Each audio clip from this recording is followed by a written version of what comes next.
Shalom, bienvenidos a un nuevo estudio de nuestra comunidad Bnei Adonolam y bienvenidos a esta serie de estudios llamada, ¿cierto?, la Alajá de Yeshua acerca de la Torá. Eso es lo que estamos estudiando, la Alajá de Yeshua. Así que hemos visto, ¿cierto?, ya algunas entregas. Les invito a verlas, ¿cierto?, si no la han visto. El primer tema que tocamos, como para recapitular, fue la visión de Yeshua sobre la Torá. Hablamos, ¿cierto?, sobre cuál fue su posición, su postura sobre la Torá. Ha venido a abolir la Torá. ¿En qué sentido, cierto, vino a cumplirla? ¿En qué sentido podría cumplirse? Etcétera. Lo analizamos, ¿cierto? Hilamos fino en ese tema. Luego partimos, ¿cierto?, con esta serie, hablando sobre las bienaventuranzas y qué significan las bienaventuranzas que él dijo en el Sermón del Monte. Una proclamación del reino de los cielos, el reino de Dios que estaba acercándose. Luego, en el capítulo 2, ¿cierto?, hablamos sobre la Torá y el Evangelio en el Sermón del Monte, es decir, qué representaban o cuál es el, el sentido, ¿cierto?, del mensaje del Evangelio y en cuanto a la Torá. Luego hablamos, ¿cierto?, en la tercera entrega sobre la Torá del reino, adulterio y segundas nupcias.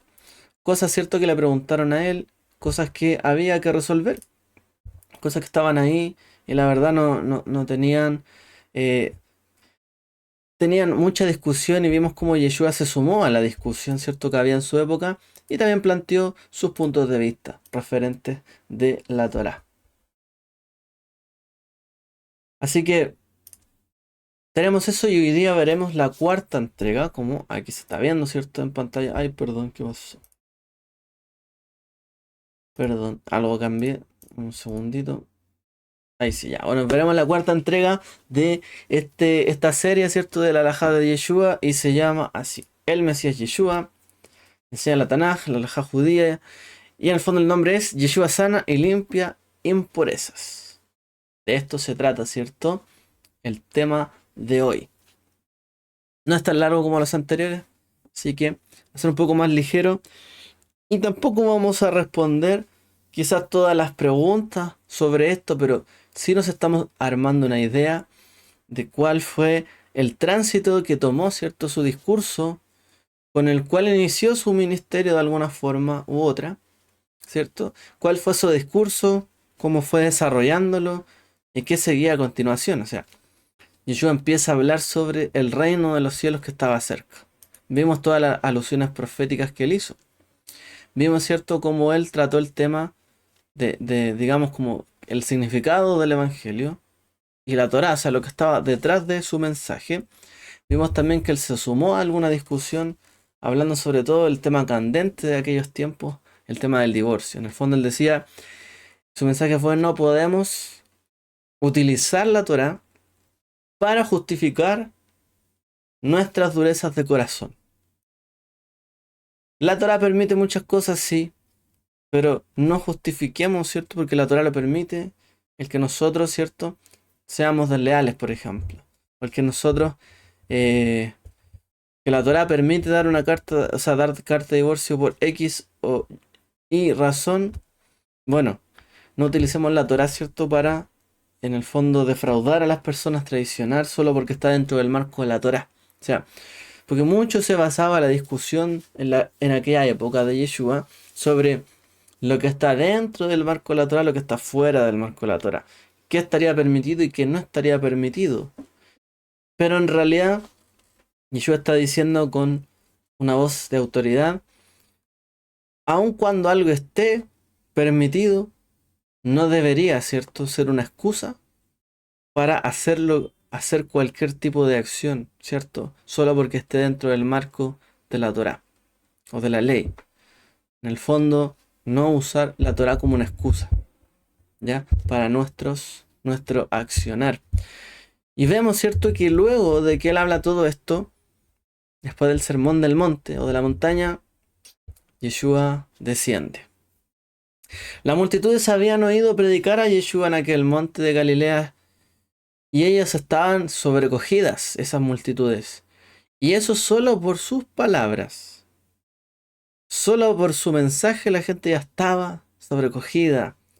Cuando terminó de hablar, se levantó bajó el monte, y grandes multitudes lo siguieron.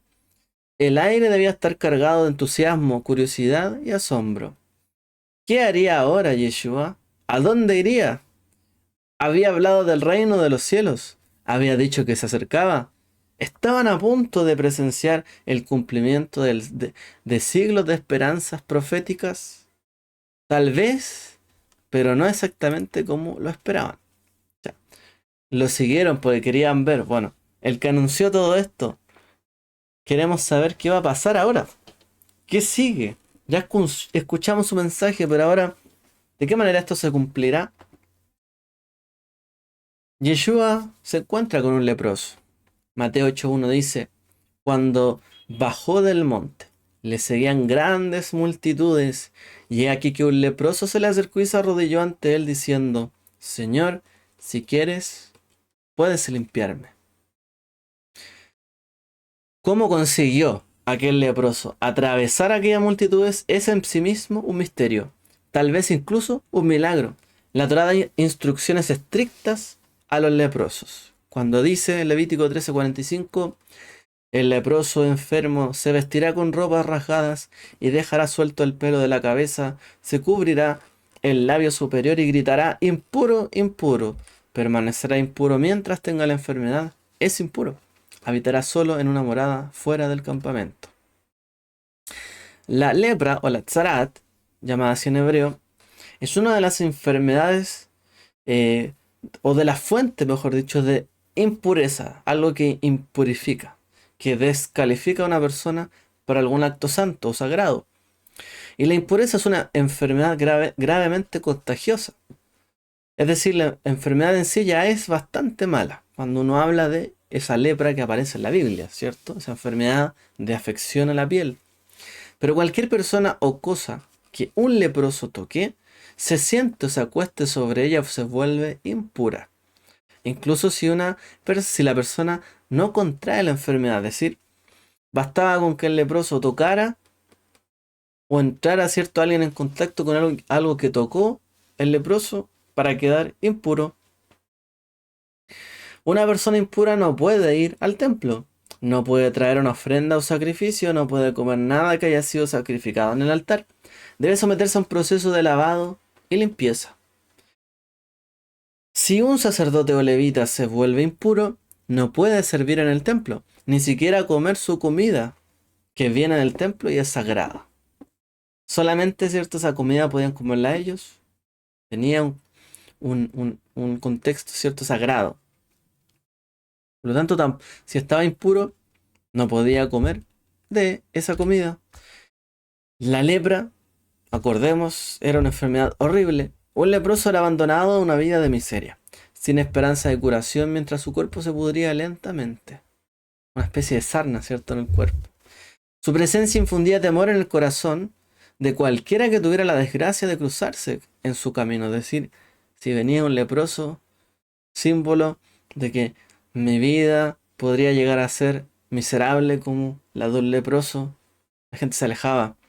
Sin embargo, este leproso consiguió atravesar la multitud y arrodillarse ante Yeshua.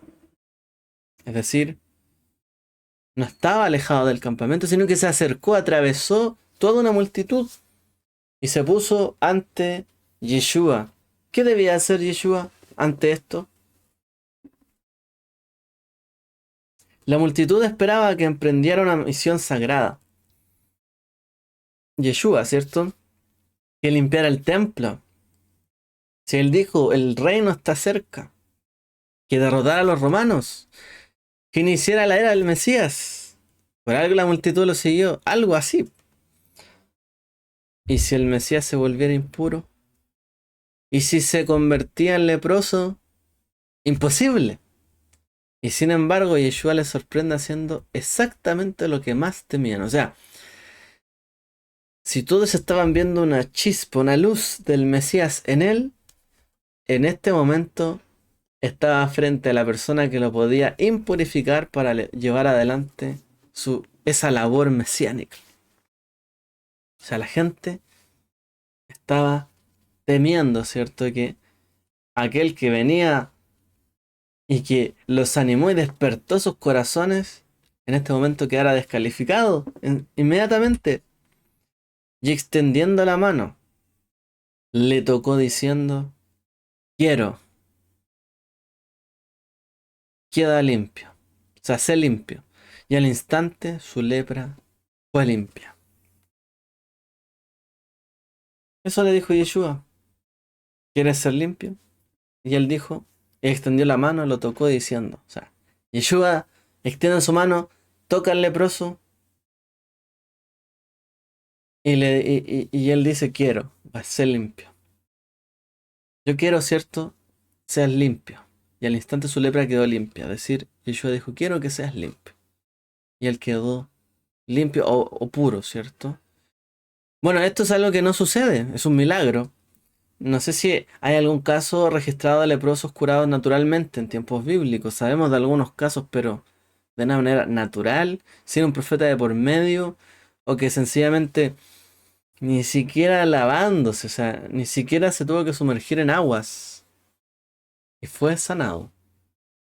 Hay algunos casos en la Tanaj siendo sanados milagrosamente, pero no muchos.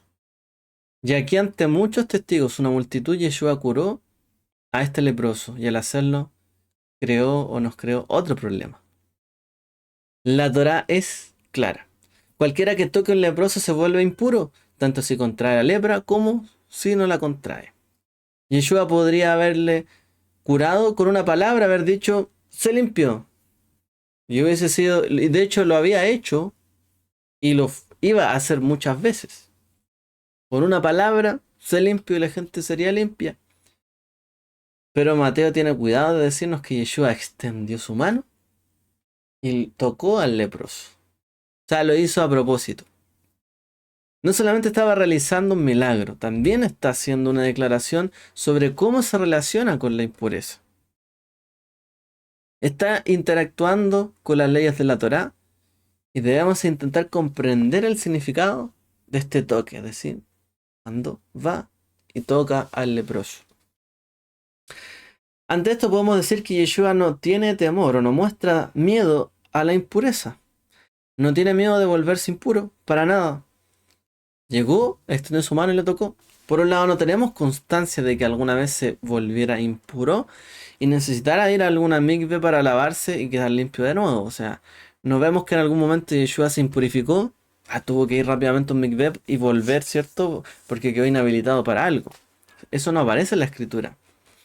Y no es la única vez que toca o es tocado por una persona impura, como veremos.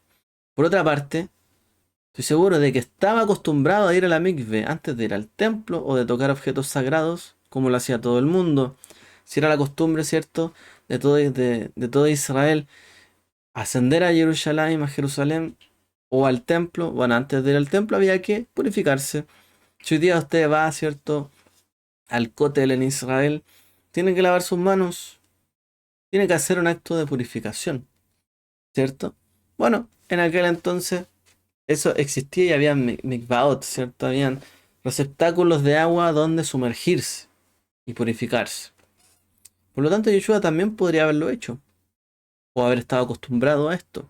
Era algo rutinario y si no lo hubiera hecho, seguramente no se lo habrían contado a sus adversarios. Es decir, lo hubiesen acusado a él de que estaba impuro o estaba acercándose al templo impuro. Pero no lo hicieron. Por lo tanto, no es algo que le haya dificultado. Al contrario, seguramente siempre tenía ese cuidado. Yeshua. Al tocar al leproso, ¿tomaba él mismo la impureza y por lo tanto la enfermedad del leproso? Alguien podría preguntarse, decir, bueno, él curó y tomó nuestras enfermedades. Por lo tanto, él tomó la enfermedad del leproso. Es una forma de verlo.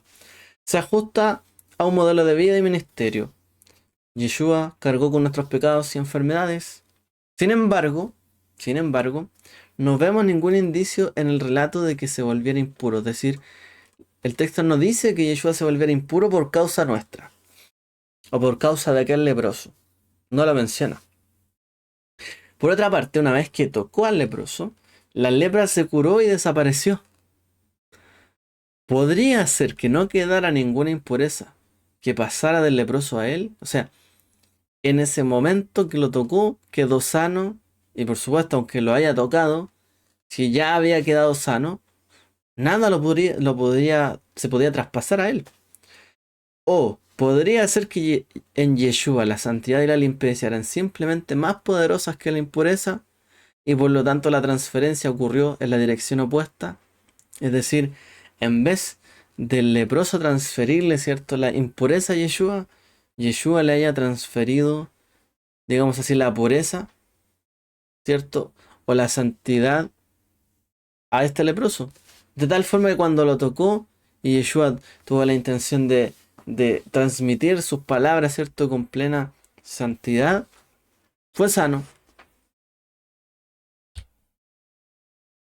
En cualquier caso, o sea, no tenemos una respuesta concreta, el texto no lo indica como tal, entonces tenemos algunas posibilidades.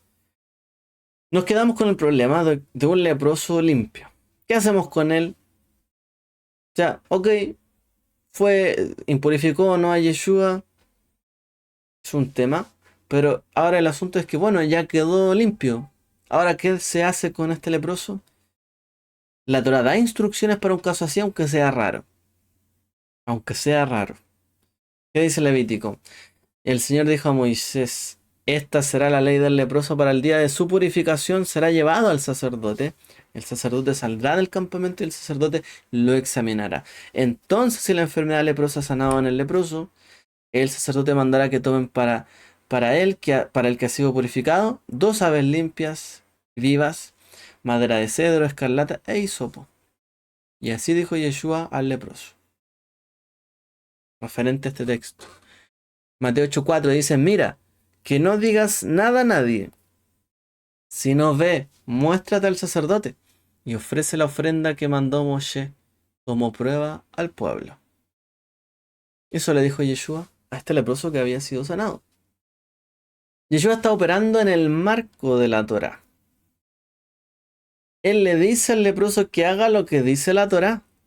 ¿Cómo puede ser eso una prueba para el pueblo? O sea, le está diciendo que cumple la Torá, nada más que eso.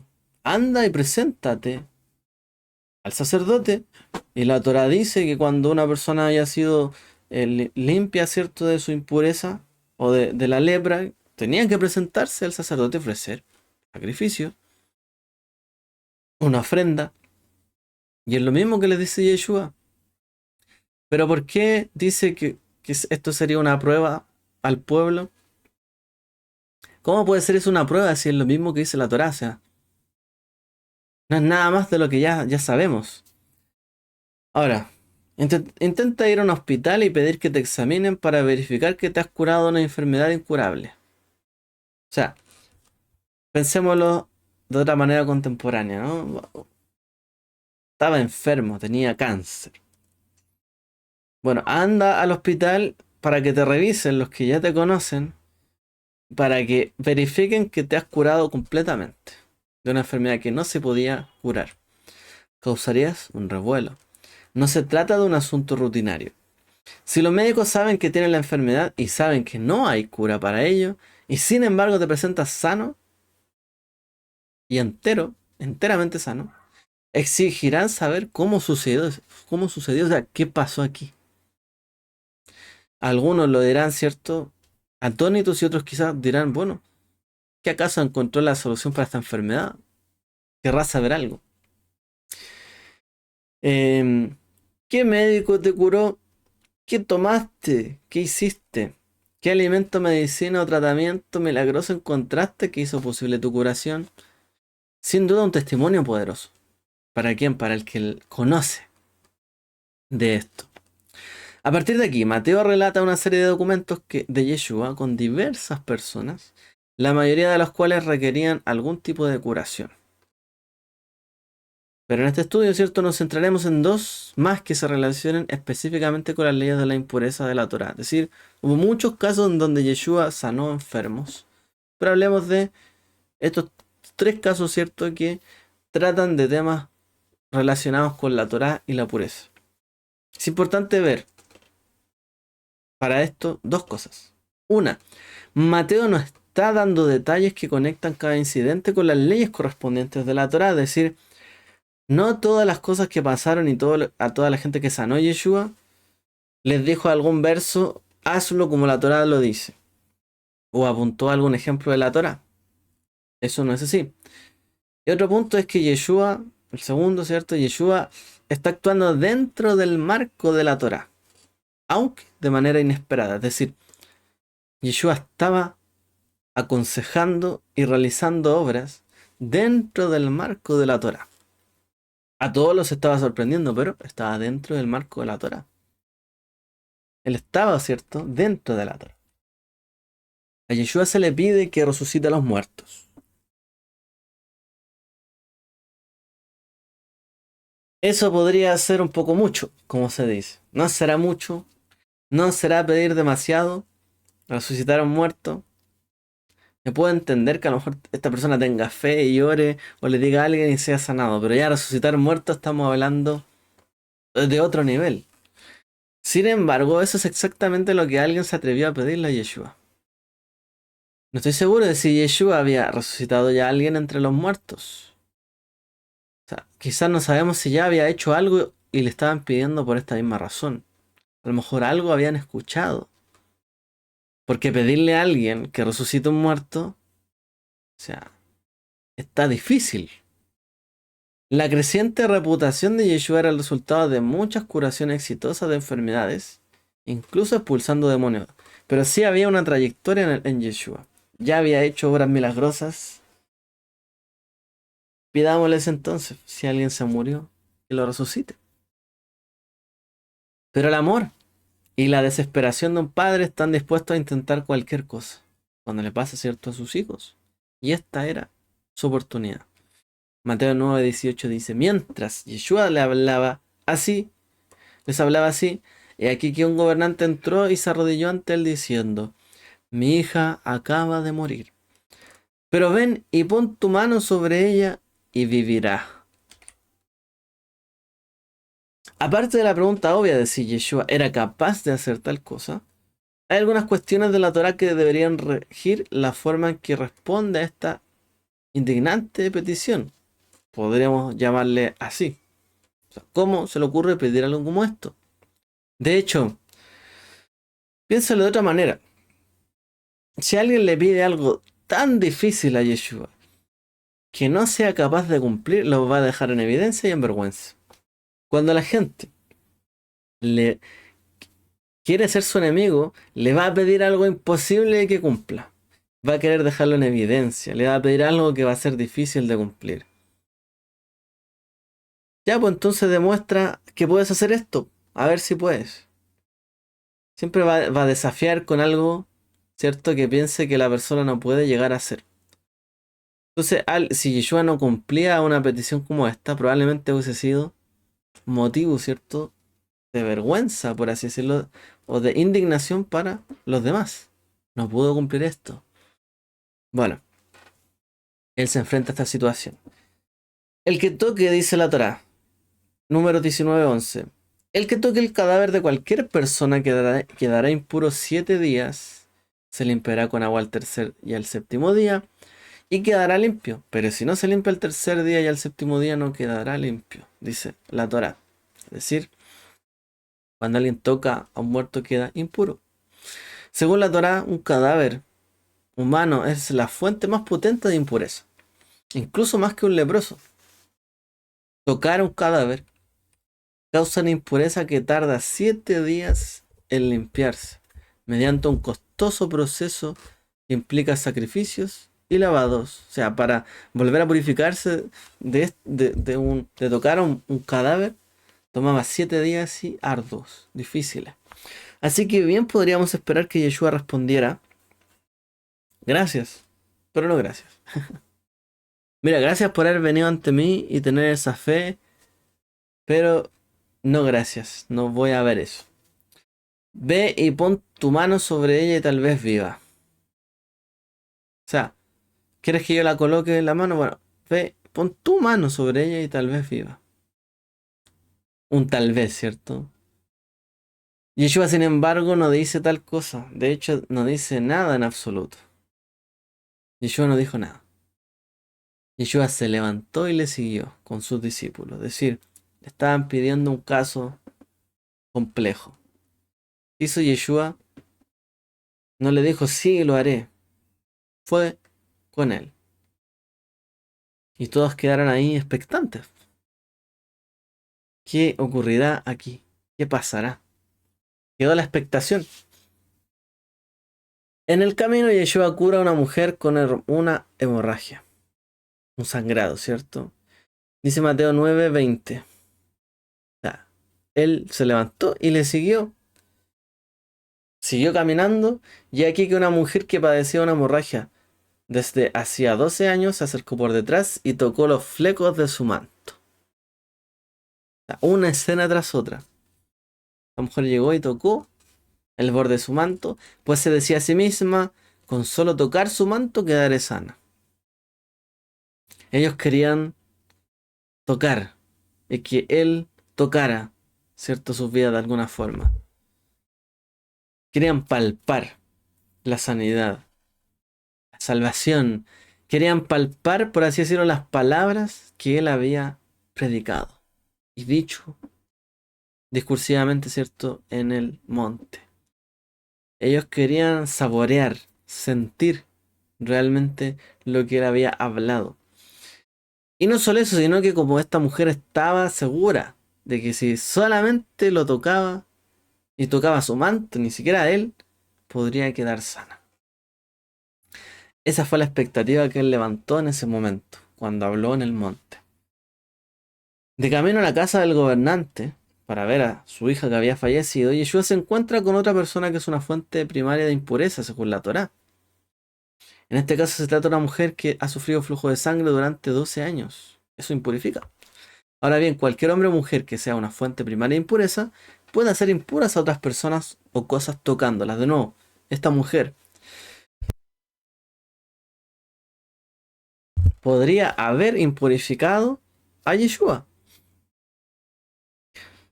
Porque una persona, ¿cierto?, con esta impureza podría impurificar a otros solo tocándolos, o incluso si se acostaron en una misma cama, o se sentaron en la misma silla, en el fondo estuvieran en el mismo lugar, eh, podría haberse contagiado. Digamos, no contagiado, sino impurificado. Por lo tanto, las personas impuras a este nivel suelen evitar el contacto con los demás, especialmente en público. O sea, gente sabía que estaba impura, por lo tanto no podían llegar y tocar a todo el mundo, porque los iban a impurificar. Tenían mucho cuidado. Y esta mujer tenía ese cuidado de no tocar a nadie durante 12 años. No poder palpar a nadie para no impurificarlo. O sea, ese mundo de tocar a alguien estaba lejos de ella. Tan lejos, ¿cierto?, que ni siquiera piensan tocar a Yeshua, sino el borde de su manto. Y si se sabía que ella tenía algún tipo, cierto, de afección, obviamente en público no podía llegar ella y hacer lo que quisiera. Tenía que tener cuidado, todos sabían quizás esto. Uno no transmitiría su impureza a otra persona intencionadamente. Ahora, no es un pecado ser impuro, pero una persona impura no puede ir al templo ni tocar ni comer nada que proceda del templo. Ese es el tema, no puede ascender, no puede acercarse al templo. Y alguien que no pueda acercarse al templo podrá ser el Mesías, que se dice que va a gobernar desde el templo, o sea, desde Jerusalén. Alguien impuro podrá subirse al, por así decirlo, al trono de David. Levítico 15:25. Si una mujer tiene flujo de sangre durante muchos días, no en el tiempo de su impureza, o si tiene flujo más allá del tiempo de su impureza, todos los días del flujo continuará impura, como los días de su impureza será impura. Y todo lecho en que se acueste todos los días de su flujo le será como el lecho de la impureza. Todo aquello sobre lo que se siente será inmundo o impuro, como la inmundicia de su impureza. Y cualquiera que toque estas cosas quedará impuro y lavará sus vestidos, y se lavará con agua, y luego quedará impuro hasta la tarde. Sin embargo, esta mujer se abrió paso entre la multitud, mientras Yeshua ya iba avanzando y había cambiado su rumbo, incluyendo atravesó a los 12 discípulos, que iban y seguían al maestro, sin, sin que, sino que luego agarra los flecos de su manto.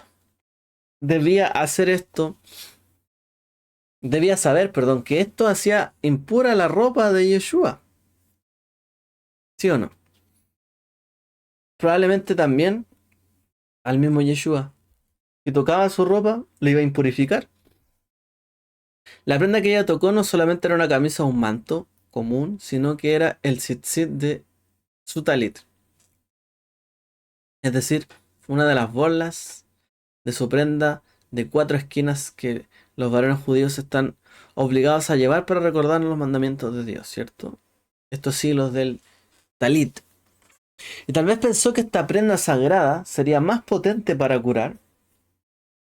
Tal vez ella dijo, bueno, ¿qué parte es la que tiene más implicancia, no? Más impacto para yo poder ser sanada.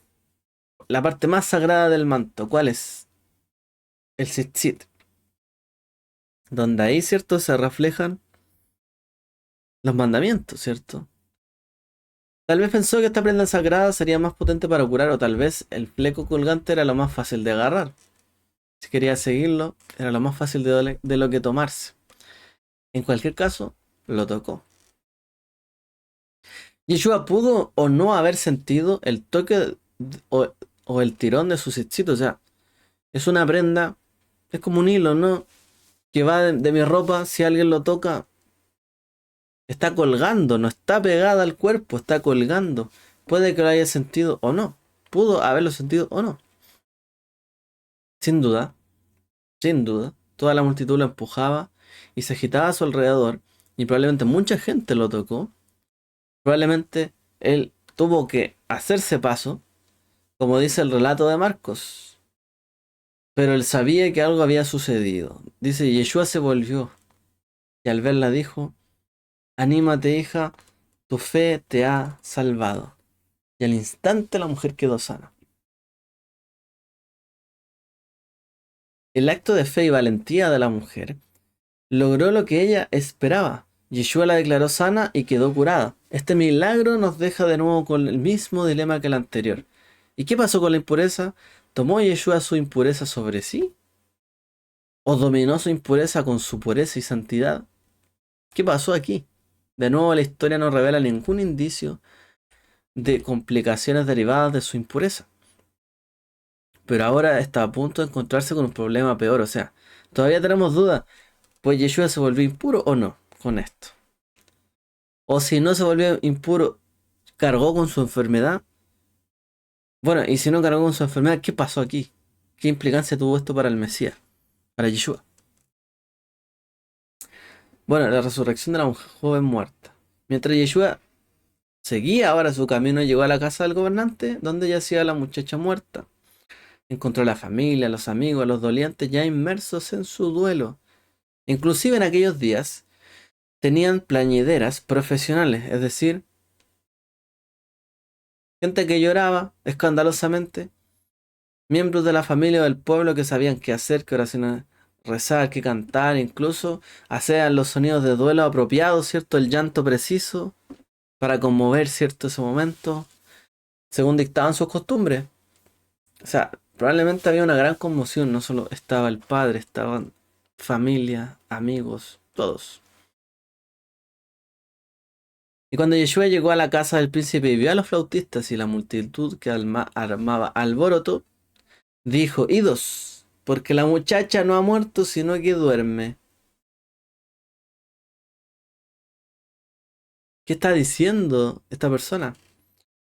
Idos, porque la muchacha no ha muerto, sino que duerme. Y se rieron de él. O sea, un momento de duelo, dificultad. Y él dice, váyanse porque la muchacha no ha muerto. O sea, y la gente dijo, bueno, entonces, ¿qué estamos haciendo acá? O sea, estamos acá porque la muchacha murió. Y lo tomaron de una manera irónica, ¿cierto? Se rieron de él. Está loco. La afirmación de Yeshua de que la muchacha simplemente dormía debió de sonar oscuramente divertida, sarcásticamente. No puede ser fácil pasar del luto a la risa, pero lo hicieron. Y Yeshua lo despidió. Ahora debía tomar una decisión difícil. La Torá dice que la impureza de un cadáver humano no solo se transfiere por el tacto, sino también por estar bajo la misma tienda que el cuerpo muerto. Una casa funciona como una tienda según esta ley. Así que al entrar en la casa, Yeshua asume la forma más grave de impureza, que requiere un proceso de 7 días para ser limpiada. Como dice la Torá, número 19-14, esta es la ley cuando un hombre muere en una tienda. Todo el que entre en la tienda y todo el que esté en la tienda quedará impuro por 7 días. Una vez más, Yeshua no muestra temor ni preocupación por la impureza, sino que entra en la casa como si fuera cualquier casa normal y la toma de la mano.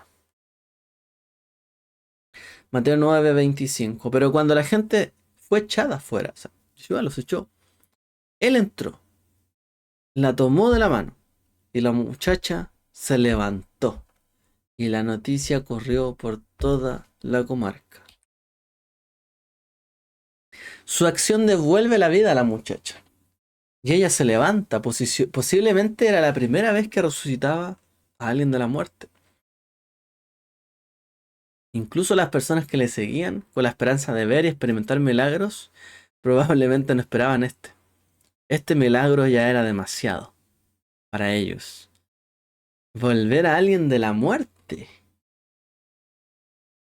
Más que los propios milagros de curación, la purificación de un leproso, la resurrección de un muerto, se consideraban signos o señales, ¿cierto?, del Mesías. Un hombre que podía hacer estas cosas en el nombre de Dios y por su poder sería por lo menos un profeta. A lo menos un profeta. Posiblemente el Mesías mismo. Por eso la curación de un leproso. Y que fuera enviado a los sacerdotes para ser examinado y hacer sus ofrendas. Fue un testimonio. No cualquiera iba a hacer esto y no cualquiera podía llegar a hacer algo así. Fue todo un testimonio. Esto alertó a quienes. Porque esta señal, sí, fue para el pueblo, pero el pueblo ya había visto, por ejemplo, que sanó al leproso. Y las multitudes lo vieron. En realidad ahora llegó a los oídos de los líderes religiosos sobre la posibilidad de que el Mesías había llegado. Y estaba siendo revelado, es decir, hay alguien que está haciendo obras y milagros. Para un Israel oprimido por los romanos y por su propio liderazgo corrupto, esta era una gran noticia, casi imposible de callar. O sea, para el pueblo de Israel, que venga el Mesías en medio de la opresión romana y una corrupción en el liderazgo, wow. Nadie se iba a callar esto. Yeshua, los milagros y la Torá. Bueno, después del sermón del monte, Mateo relata una serie de encuentros entre Yeshua y varias personas que tienen diferentes tipos de aflicciones o enfermedades. Yeshua los cura, los sana a todos sin vacilación y sin fanfarria. No todas las aflicciones tienen leyes de la Torá que rijan el comportamiento de las personas afligidas. Es decir, tienes un resfriado, tienes que hacer esto y esto y esto. O sea, la Torá no da una receta para cada enfermedad. Muchas veces estas curaciones son muestras tanto de la compasión por las personas que estaban enfermas como por el poder de Dios, una manifestación de su poder. Son validaciones prácticas de su continua proclamación del rey y de la venida del reino de los cielos. Cualquiera puede predicar y anunciar, pero cuando alguien empieza a hacer cosas que nadie más puede hacer, es una forma de confirmar su predicación, validarlo. O sea, él dice esto y mira lo que está haciendo. No es un fanfarrón, no es otro falso Mesías que se haya levantado. Lo que él dice se está cumpliendo. Estos y los otros milagros y curaciones que Yeshua ha estado haciendo hasta ahora dan arras. Le dan ciertos puntos a favor, ¿cierto?, a su proclamación de que el reino de los cielos se acerca. Le da un sentido, ¿cierto? Va condimentando sus palabras y la gente lo está palpando. El reino de los cielos se acerca. Esas palabras son más reales que nunca, lo puedo tocar. Lo toqué y fui sano. Lo toqué y fui sana. Él me tocó y resucitó mi hija. Toqué el borde de su manto y fui sana del flujo. O sea, están palpando el reino de los cielos que se había acercado. Ahora, cuando aparece alguien que podría ser el Mesías, hay una prueba crucial que debe pasar antes de cualquier otra prueba y que cualquier otra prueba tenga algún significado. Debo observar y enseñar la Torá. O sea, no basta con que alguien diga yo soy el Mesías. Tiene que observar, es decir, guardar y enseñar la Torá. Cualquier candidato a Mesías que rompiera la Torá o enseñara a la gente a romper la Torá serían inmediatamente descalificados a los ojos de los sacerdotes, rabíes o rabinos y el pueblo de Israel. Yeshua dijo al principio de la Torá y los profetas, él dijo, no he venido a abolirlos sino a darles cumplimiento. ¿Puede ser más claro esto? Sin embargo, los cristianos han enseñado casi desde el principio que Yeshua vino a liberarnos de la carga o incluso de la maldición de la Torá.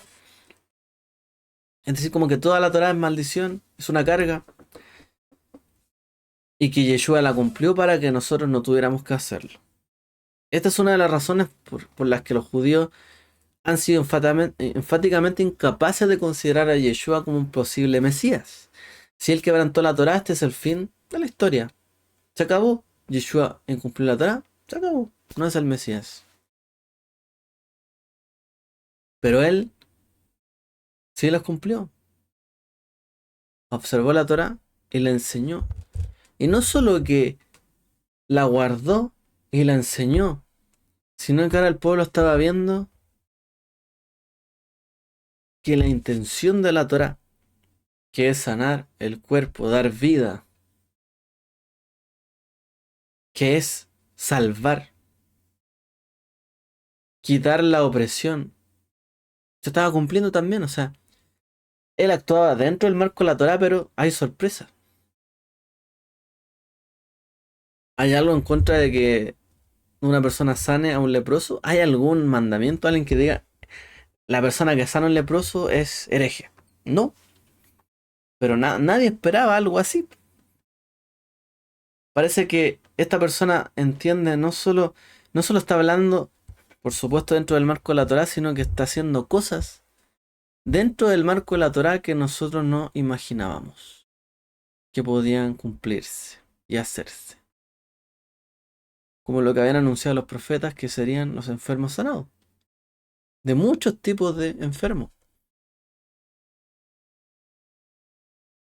Si él hubiese quebrantado la Torá, ahí se acaba todo. Lo que vemos en estos relatos de curaciones que implican mandamientos de la Torá es que Yeshua hace movimientos deliberados y Mateo tiene el cuidado de informar los detalles relevantes que respetan e interactúan con los mandamientos de la Torá. Es decir, Mateo trata de hacer e hizo esto porque hay alusiones de la Torá a eso. La Torá no dice que no se pueda tocar un leproso o entrar en la tienda o casa donde yace un cadáver. La Torá dice que quedará impuro si alguien toca el leproso o un cadáver o entra en su tienda. Pero la Torá no dice que no se pueda. Solo dice que si lo haces quedas impuro. Sin embargo, la Torá tampoco aborda la posibilidad de que alguien pueda curar a un leproso o resucitar a un muerto tocándolo. No aparece eso en la Torá. Sí dice que va a ser impuro. Pero la posibilidad de que alguien pueda curar a un leproso tocándolo o resucitar a un muerto tocándolo no aparece. Sale al revés. Si te toca, te impurificas. Pero no dice nada de que alguien no pueda tocarlo. No prohíbe que alguien toque a un leproso o a un muerto. La Torá no responde a la pregunta. Si la causa de la impureza se elimina repentinamente, se transfiere la impureza al tocar o por otros medios mencionados en los mandamientos. Es decir, si la causa de la limpieza se elimina repentinamente, la persona se sanó. O sea, alguien podría discutir, bueno, si se sanó antes la persona, el que lo tocó, si se sanó justo en el instante anterior de que lo tocara, el otro no se impurificó. O si dijera, si se sanó la persona justo después de haber sido tocada por alguien, esa persona igual queda impuro o esa persona no queda impuro. No dice eso la Torah. No habla de eso. Pero podría darse el caso, ¿no? Dentro de la misma cuerpo de interpretación que uno dijera, bueno, no prohíbe tocarlos. O sea, si alguien lo toca y esa persona es sana, tal vez no impurifica. O si la persona está muerta y resucita, no impurifica. Alguien podría decir, bueno, pero si lo tocó antes o después, de nuevo, voy a poner de nuevo el ejemplo. Si la persona tocó al muerto o a la muerta y después resucitó, queda impuro. O alguien podría decir, no, si la persona tocó a la persona muerta y antes había resucitado, o en ese mismo instante no queda impura. Hermanos, esto dentro de la interpretación del marco de la Torá es inútil discutirlo. ¿En qué sentido? Lo digo. No tiene sentido discutir si queda o no impuro, cuando en realidad el punto es que la persona se ha sanado. La persona ha resucitado. ¿Qué importa si se impurifica o no? ¿Tiene algo de relevancia eso? Ninguna frente al gran milagro que está ocurriendo. Y ese milagro está ocurriendo dentro del marco de la Torá. Por lo tanto, si está ocurriendo dentro del marco de la Torá, Yeshua tampoco está saliéndose del marco de la Torá al hacer lo que hace. Y probablemente el acto que está realizando, ¿cierto? Y la sanidad que está promoviendo, nadie puede decirle a él que está impuro, porque en realidad la persona se sanó. Nadie podría decir a él, oye, pero tú quedaste impuro porque fuiste a la casa de un muerto. Es que la persona resucitó. ¿Cómo le vas a decir eso a Yeshua? Alguien te va a decir, pero tú estás loco, no te das cuenta de que acaba de resucitar a una persona. ¿Qué importa el resto? Lo que hizo fue inesperado, pero podría estar dentro del marco de la Torah, nada lo prohíbe. ¿Se volvió impuro Yeshua? En realidad, no lo sabemos. Si lo hizo, si tomó la impureza de otro sobre sí mismo, entonces, dice el autor, estoy seguro de que había llevado a cabo los procesos de limpieza prescritos en la Torá, como le dijo a Juan el Bautista cuando se presentó para la inmersión, para su bautismo, porque así conviene que cumplamos toda justicia. O sea, Yeshua era de la idea de cumplir toda justicia. O sea, si toqué a un cadáver, luego iba a ir a una mikveh, probablemente. Si él tenía la intención de cumplir la Torá y hacer toda justicia, ¿era esto un delito de Yeshua? No. Un pecado, ¿no? Y si igual tocó a una persona impura, ¿podría él haber ido después a una mikveh? Sí, perfectamente. Si él en todo quería hacer justicia. O podríamos plantearnos de otra manera la pregunta. ¿Eliminó la fuente de la impureza mientras él mismo permanecía limpio? O sea, la persona fue sanada y él siguió en su estado de pureza. Si es así, tal vez se hayan cumplido los requisitos de la Torá de una forma en que la propia Torá no había previsto. O sea, la propia Torá no había dicho nada al respecto. Y tal vez, si una persona, esto es como, pongamos un ejemplo. Nadie puede poner en riesgo su vida. Es un pecado, poner en riesgo su vida. Entonces, una persona sabe eso. Pero ¿qué pasa si esa persona tiene tal habilidad de que en algún momento lo que para todos es poner en riesgo la vida, esta persona, por ejemplo, quizás rescatar a una persona yéndose a la punta de un edificio de 60 pisos. Y esa persona es capaz, tiene la fuerza, de tomar a alguien, ponerse en la orilla y no caerse, sino que levantarla. Para todo, ¿cierto? Es exponer la vida. O sea, ¿para qué vas a salvar a alguien que a lo mejor está cayendo y tú te vas a caer con ella? Pero si esa persona es capaz de tomar la persona y librarla y salvarla, a lo mejor no expuso su vida en peligro, porque él sabía que tenía la capacidad de salvarla. O sea, este es el tipo de caso en el fondo. La persona, entre comillas, Yeshua, se puso en una situación de encrucijada, pero sabiendo que él tenía una salida. Por lo tanto, no se expuso adrede a la impureza, sino que él tenía previsto lo que pasaría o tenía la capacidad, por así decirlo, de reaccionar de tal manera en que esa situación no la afectara negativamente. Nadie podría, o sea, n- alguien podría cuestionar a alguien que ponga en riesgo su vida para salvar a otra, pero si solo esa persona podía hacerlo, no es el punto, ¿cierto? Cuestionar al que se arriesga, pero tiene la habilidad. Uno diría, wow, o sea, es un héroe. La persona, nadie más podría haber hecho eso. Exacto.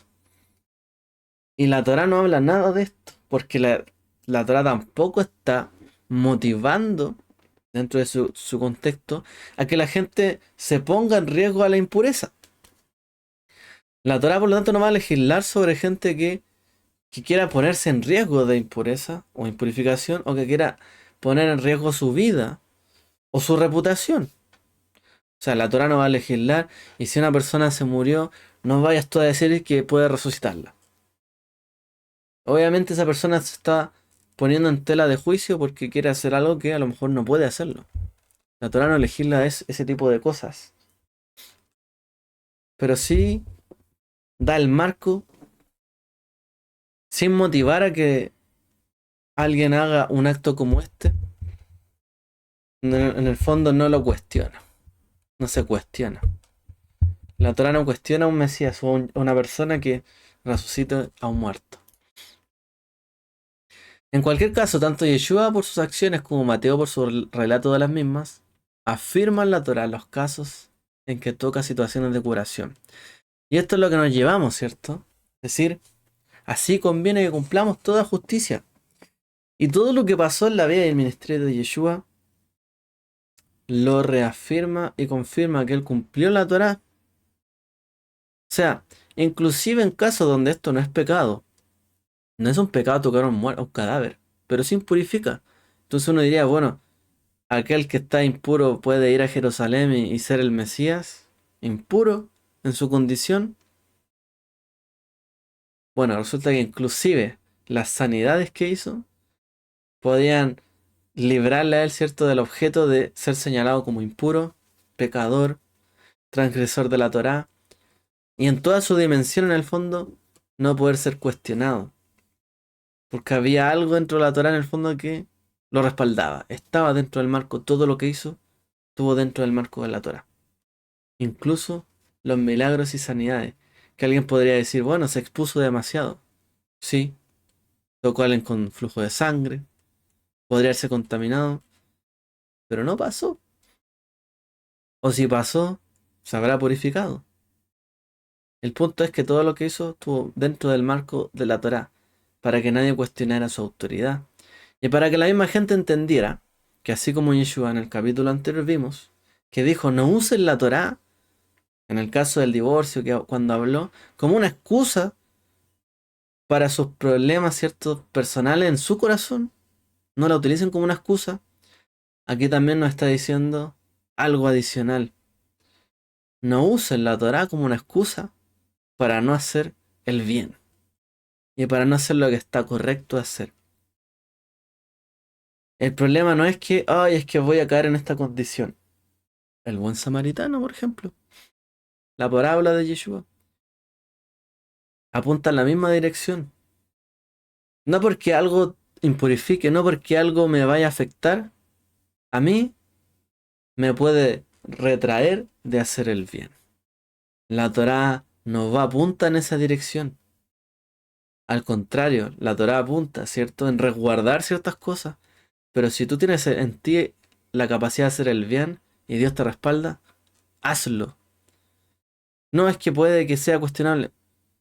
Cuando lo hagas y funcione, nadie te va a cuestionar. Y así pasó con él. Y la Torá, de alguna forma u otra, nadie lo tenía previsto de esta forma, que cumpliera la Torá, pero así lo cumplió. Bueno, los dejo con esa reflexión y los espero en una próxima entrega, ¿cierto?, de esta serie que estamos viendo muy interesante. Y la siguiente serie es Yeshua, o el siguiente capítulo es sobre Yeshua y el Shabbat. Que el Eterno les bendiga a todos. Shavuot. Nos vemos.